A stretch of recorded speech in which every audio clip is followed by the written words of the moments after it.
educator, writer, and entrepreneur. He has been featured in Huffington Post, The Rutgers Humanist, Forbes Magazine, CEO Magazine, and many more.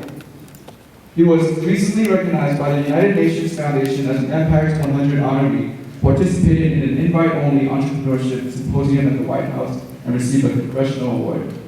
Please join me in welcoming Dr. Emad Rahim.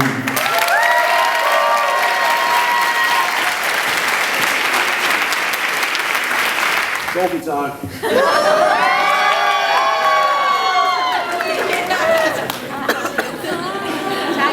One more. That's what I'm talking about. All right, normally I have a clip-on mic. This makes me want to like bust a rap or something. I could, right? Yeah. All right, so let me do your whole speech in rap. Well, it's truly an honor to be here and amongst people like you. You know, I can't even remember a time when I'm actually in a room with this many Khmer people. Right? And there's like no great uncle fighting, right? A drunk ready to fight somebody. So what I want to talk about today is really survival, right? Surviving not just the killing fields, but surviving America and surviving the culture, the change, the dynamics, the infrastructure, the economics, all these things that we often don't think about, right? So several years ago, back in 2008, I am not proud to say I did not know my history. For a very long time, I tried to escape my history. You know, I grew up in a neighborhood that was predominantly black, or even local, right? That often Cambodians in New York City, they spread out. And when they get a little money, they move to the suburbs. They don't want to be in the city anymore. So there was not a connection with culture. I received this phone call from this guy named Kyle Bass. And Kyle Bass was the director of Syracuse Stage, which is the largest theater in Syracuse, New York. And he called me, and I thought he was selling tickets. Oh my God, this guy's calling me, selling theater tickets. And he started asking about my life. He started asking about where I came from. He heard some stuff about my family. There were not a lot of Cambodians in Syracuse. And once again, he started asking me all these tough questions about who I was, where I came from, about my father, about my grandfather. And I couldn't answer. Right? And as he's telling me, as he's asking me these questions, he kept on pushing the tissue box. You know, good. You know, like, okay, what's going on here? And then when he started asking me, who was your father? I started crying. I started breaking. I mean, I have never cried. Then he told me that he wanted me to be a part of this project called The Undesirable Elements, that talked about refugees and immigrants that migrated to the United States and tell their story in a theater production. So for a moment, I was an actor, right? But I had to do research on my story. So here's my story. In 1978, I was born in a concentration camp in the killing fields of Cambodia. On the day I was born, my father was being tortured and eventually executed. I had an older brother that died of starvation and illness. But before they escaped, my mother wanted to see my father before he was executed. She knew that he was going to be executed the next day. So she figured out where he was, and she was able to escape the hut that she was in. She made way to my father. He asked if his son was okay. And my mother said I was fine. And she said, smile, and he kind of drifted off. And that was the last time my mother saw him alive. In the middle of the night, one of the group of people escaped from the concentration camp, walking their way through the jungles to Thailand, like a lot of your parents and grandparents. And I got better. But the refugee camp is not this utopia, right? It's not this the all-saving place. The refugee camp was just, the way my mother described it, was like another concentration camp. And then like a lot of Cambodian people, they started adopting people, right? Because the more people you have, the more likely you're going to get sponsored to come to America. So we adopted my older sister, and who I call my uncle, right, my boo. And we eventually got sponsored to come to America. Right? Now, once again, I would love to say that this is the end of the story, that this is amazing, we're in America, America is great, and it is nice. But, you know, crack, cocaine type of Brooklyn. And I grew up in Sunset Park.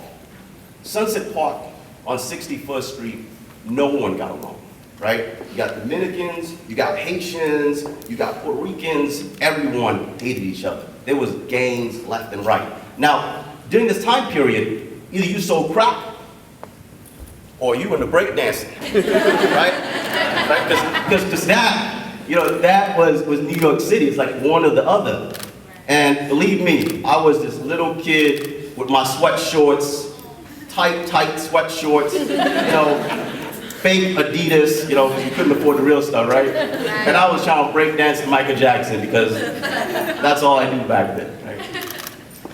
One of the great things about New York City during the 80s was block parties. Merengue is blasting, right? Salsa music, people barbecuing, a great scene, right?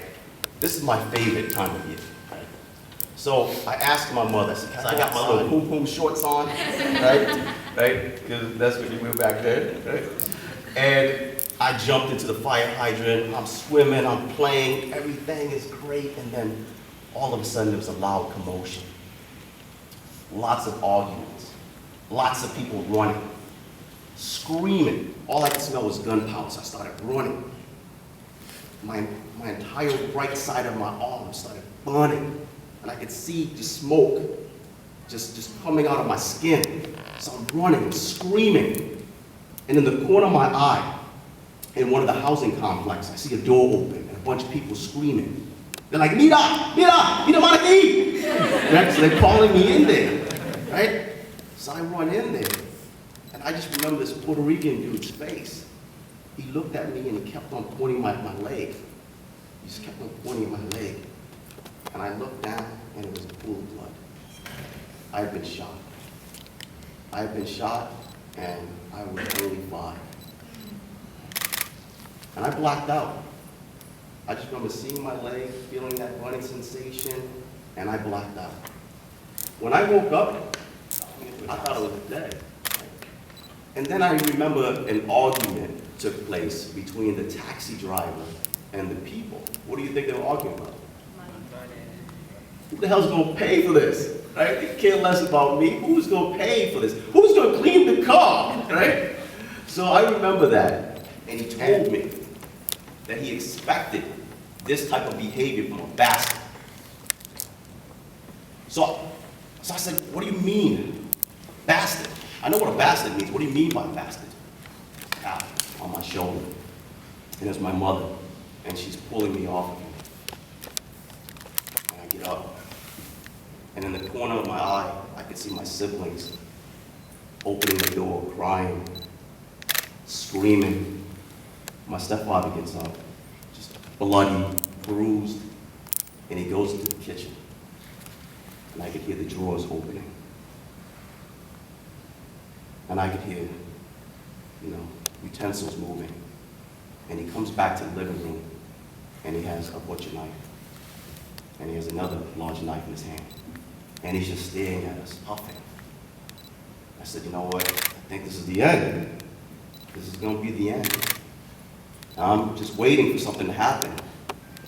And it felt like hours of him just standing there, bleeding, puffing, knives in his hand, my mother behind me, my siblings, looking at all of this. And he goes back to the living room. He puts the knives on top of the table and starts laughing, uncontrollably, just laughing. So that gave me the opportunity to leave the house. We're gonna kill these Puerto Ricans, right? And then I get invited to the Puerto Ricans, they're like, yeah, we're gonna kill all these black folks. I'm like, okay, where do I stand in all this, right? But during that conversation, a man by the name of Willie Dodger changed my life, someone that I consider a father. Willie asked me a very, how's that child supposed to eat? how's that child supposed to feed themselves? Have you ever thought about what you are doing to families? And it broke me, because I pictured myself as that kid. I saw myself starving and angry and upset, and realized I was doing this, right? I am a part of this chaos. So that changed everything. All of a sudden, I was no longer in the drug game. It's like overnight, right? And I also didn't want to come to the streets anymore. It just didn't feel right.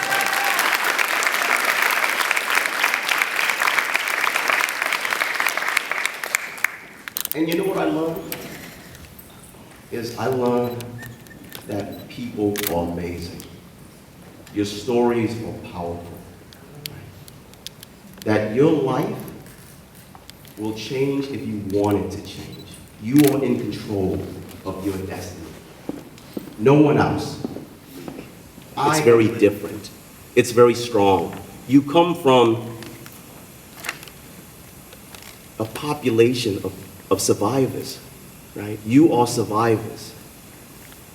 So you have the ability to do amazing things and be change agents in your community and be ambassadors to the next generation. Because believe me, my generation, which is Generation X now, is looking up to you, because you are the generation that's changing things.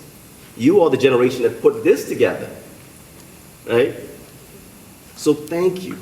Thank you for allowing me to be here, to speak to you, to get to know you. Thank you for providing me an opportunity to share my story, and hopefully I will learn more about your story. So thank you for your time.